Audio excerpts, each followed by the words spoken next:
यशाचं शिखर सर करण्यासाठी समस्यांचे डोंगर हटवावे लागतात हा सुविचार लिहायला ठीक आहे, पण आचरणात आणायला तितकाच कठीणही आहे. मात्र जालन्याच्या अन्सार शेख यानं हे वाक्य आचरणात आणले. अत्यंत गरीब घरातला एका रिक्षा चालकाचा मुलगा अडचणींना सामोरं जावं लागलं. आपलं नाव ही देखील त्याला अडचण वाटावी अशी स्थिती निर्माण झाली होती. अन्सारनं यावर कशी मात केली ऐकूया त्याच्याच तोंडून. अन्सारशी बातचीत केली आमचे प्रतिनिधी अरुण मेहत्रे यांनी. एका ऑटो चालकाचा मुलगा UPSC झालाय. त्याचं हे यश निश्चितच कौतुकास्पद आहे, अप्रूप वाटावं असं आहे. मात्र या यशामागचा जो प्रवास आहे तो अनेक कटुगोड आठवणींनी भरलेला आहे. आपल्यासोबत ज्याच्याविषयी आपण बोलतोय तो अन्सार शेख स्वतः आहे. अन्सार, सगळ्यात आधी सांग तुझ्या पार्श्वभूमीविषयी. वडील रिक्षा चालक, आई गृहिणी प्लस शेतमजुरीही होती. घरी आम्ही 4 भावंड आणि अतिशय बेताचं वातावरण. म्हणजे कधी कधी असं व्हायचं की जेवायला नसायचं घरी. तर खूप गरीब परिस्थितीतून मी शिकलोय असं मला म्हणता येईल.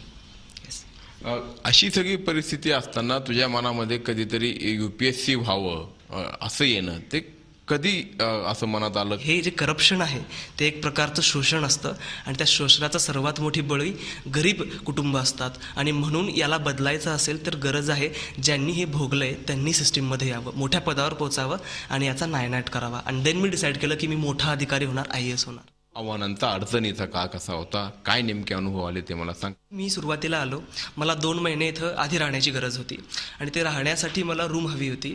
रूम मालकाने मला रिजेक्ट केलं जस्ट बिकॉज मी मुस्लिम आहे म्हणून. आणि मग 2 महिन्यानंतर एक विद्यार्थी सहाय्यक समिती नावाचं हॉस्टेल आहे, तिथं मला माझं धर्म जात न बघता मेरिटच्या आधारावर ॲडमिशन दिलं. म्हणजे खूप चांगला अनुभव आला जिथं माझा धर्म नाही बघितला. असंच नंतर झालं, हॉस्टेल सोडलं. सुरुवातीच्या काळामध्ये मेस लावायची होती. त्या काळामध्ये काय झालं की मेस चालकानं सुरुवातीला पहिलाच अनुभव की त्यांनी मला मेस नाकारली. माझं नाव अन्सार शेख होतं म्हणून. मी मित्रांशी डिस्कस केलं, मग ते म्हणाले की असे अनुभव सगळ्यांना येतात.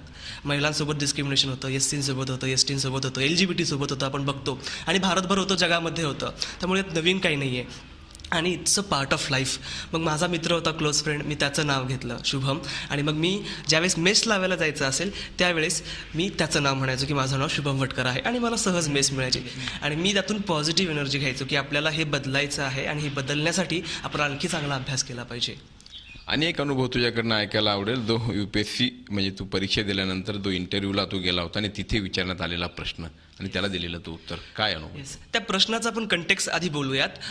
त्यांनी विचारलं की मुस्लिम युवकांचं एवढं रॅडिकलायझेशन का होत आहे. त्याची वेगवेगळे कारणं दिली. त्यातलं एक होतं की वहाबिस्ट आयडियोलॉजी वाढत चाललेली आहे, जी रॅडिकलाइज करण्यामध्ये मोलाचा वाटा त्याचा आहे. मग त्यांनी मला विचारलं की वहाबिझम काय आहे, ते सांगितलं. म्हटलं सुन्नी मिलिटंट आयडियोलॉजी आहे आणि वगैरे वगैरे त्याची माहिती दिली. मग ते म्हणाले तर सुन्नी, ते प्रश्नातून प्रश्न निघतात. मग ते सुन्नीबद्दल मी बोललो म्हणून त्यांना वाटलं की हा शिया आहे का सुन्नी, सहज विचारूयात. सहज विचारलं की तू शिया आहेस का सुन्नी म्हणे. मी म्हटलं सर मी इंडियन मुस्लिम आहे, मी ह्या गोष्टीवर विश्वास ठेवत नाही, असं मी उत्तर दिलेलं. त्यांना ते उत्तर खूप आवडलेलं.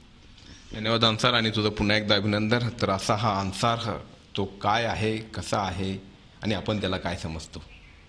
गरज आहे आपल्या सगळ्या विचारांमध्ये परिवर्तन घडवण्याची. व्हिडिओ जर्नलिस्ट विके कांबळेसह अरुण मेहत्रे, झी मीडिया, पुणे. झी 24 तास रहा एक पाऊल पुढे.